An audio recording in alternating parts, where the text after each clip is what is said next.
May viral video ngayon sa bansang Turkey na makikita ng mga kababayan nating Pilipina hinuli ng mga pulis doon. At ayon naman sa mga OFW na nandoon din sa Turkey, ang mga hinuling Pilipina ay mga scammer daw na pinangungunahan na nagangalang Melody at iba pa nating kababayang Pilipina. Nag-aalok daw sila ng mga trabaho papunta o papasok sa nasabing bansa, ngunit ang binibigay daw ng mga scammer o ng mga kababayan nating Pilipinang scammer ay mga fake documents daw. At ang madalas na biktima nila ay yung mga kababayan din nating nagko-cross country. Türkiye'ye gelen Filipinler uyruklu kişileri oturma izni çıkarma vaadiyle dolandıranlara bir operasyon düzenledi. 3 ilde, İstanbul merkezli 3 ilde yapılan operasyonda 9 şüpheli gözaltına alındı. Bir şebekenin başta İstanbul olmak üzere Türkiye genelinde Filipin uyruklu kişileri oturum izni çıkarma vaadiyle dolandırdığı belirlendi. Şüpheliler kamu görevlileriyle bağlantılarımız var, oturum izni işlemlerini kolayca hallederiz diyerek paraları topladıktan sonra ortadan kayboluyordu. Teknik ve fiziki takibin ardından İstanbul merkezli 3 ilde eş zamanlı operasyon yapıldı. 7'si Filipinler uyruklu 9 şüpheli gözaltına alındı. Şüphelilerin 7 kişiden 14.000 dolar topladığı, onları 14.000 dolar dolandırdığı belirlendi.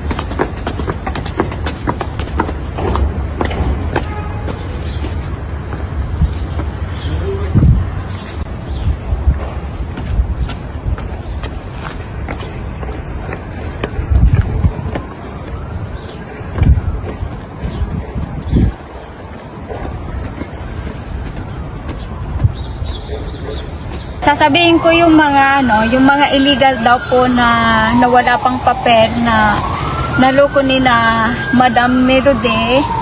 Wag daw muna pong magko-complain or wag muna, halimbawa kung mayroon na po kayong affidavit, magko-complain kayo, wag muna po kayong pumunta ng mga station kasi maaaring lagyan kayo ng deportation. So ang kailangan lang po muna daw ngayon na magko-complain yung yung legal, yung may papel, at saka halimbawa yung may kaso na hindi madi-deport, yun ang pwede mag-complain. Tapos na yung tapos na yung tawag doon, tapos na yung mga nag-complain, umuwi na din sila. Tapos nandoon po silang lahat, si Melody at saka yung sinasabi niyang Samet na hindi totoong pangalan, at saka yung mga kasama niyang ibang Pinay, nandoon po silang lahat. Pagkatapos nito, dadalhin sila sa sa kulungan, tapos dadalhin sa court hanggang matapos yung paglilitis nila. Actually, dito din sa United Arab Emirates ay talamak din ang panghihikayat ng pag-cross country dito sa Dubai. Lalo na sa mga OFW balik manggagawa na pabalik na sa bansang Saudi Arabia or bansang Kuwait na may connecting flight dito sa Dubai or sa Abu Dhabi. Napakaraming mga OFW na nasisilaw or napapaniwala sa offer na ganito dito sa United Arab Emirates na malaking sweldo, may pahinga or day off, at kumpleto sa tulog at pagkain, at may financial assistance.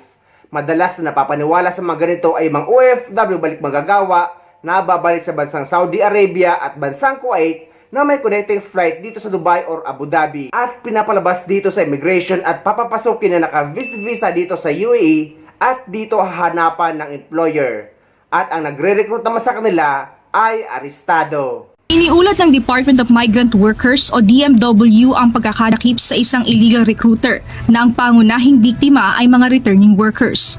Ayon sa ahensya, panibagong modus operandi ng mga ito ay alamin kung sino ang mga naging dati ng Overseas Filipino Workers o OFW na may hawak ng lumang Overseas Employment Certificate o OEC. Pagkatapos ay hihikayati ng mga biktima na makipagkita sa mga employer para sa umunay trabahong naghihintay abroad. Nagpunta po yung hindi bababa sa apat na nabiktima ng sindikato na ito, at dahil po tayo ay may ugnay sa NBI, nakipag-organisa po tayo ng isang entrapment. Nahuli po natin ito at kinasuhan po natin ng large-scale illegal recruitment. Ang ibig pong sabihin yan, no bail, no? 4 na OFW ang dati nang nagtrabaho sa Saudi Arabia.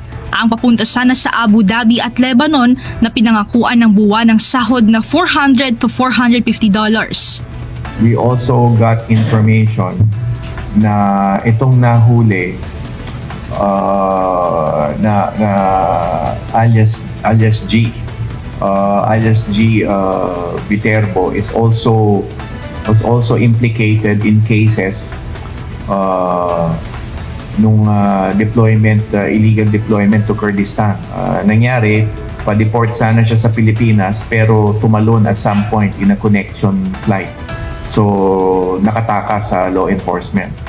Pero nagbalik at ito na nga, nagsagawa ng pagkakaroon ng panibago na namang katiwalian.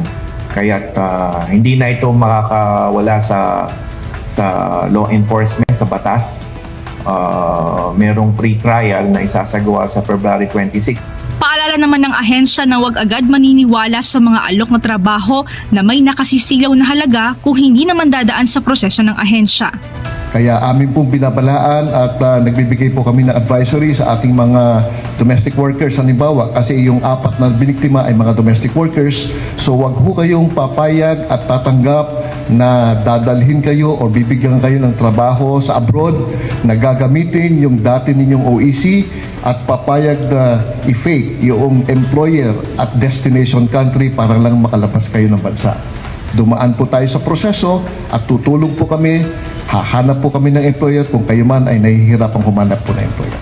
Tiniyak din ng ahensya na patuloy ang pagbibigay nila ng tulong at programa sa mga nabiktima ng illegal recruitment kasabay ng proseso ng papapakulong sa mga sindikato upang mapigil ang pagkakaroon ng bagong mabibiktima. Guys, nandito ako sa United Arab Emirates at ako na mismo nagsasabi na wag yung papatulan ang mga ganyan. Dahil napakarami ng napahamak dyan na pumasok dito na undocumented OFW. May ilang pinalad pero napakarami ng napahamak. Dahil kayo ay ibibenta sa mga employer at hindi naman kayo ang magkakapera. Yung kakarampot na binayad sa inyo o binigay sa yung cash assistance ay mas malaki pa ang benta sa inyo at sila lang ang magkakaroon ng malaking pera, hindi naman kayo dahil nga ibebenta kayo sa mga employer na napakamahal. At kung gusto nyo na mag-back out dyan ay hindi nyo basta-basta magagawa dahil nga undocumented OFW kayo at ikukulong kayo sa accommodation.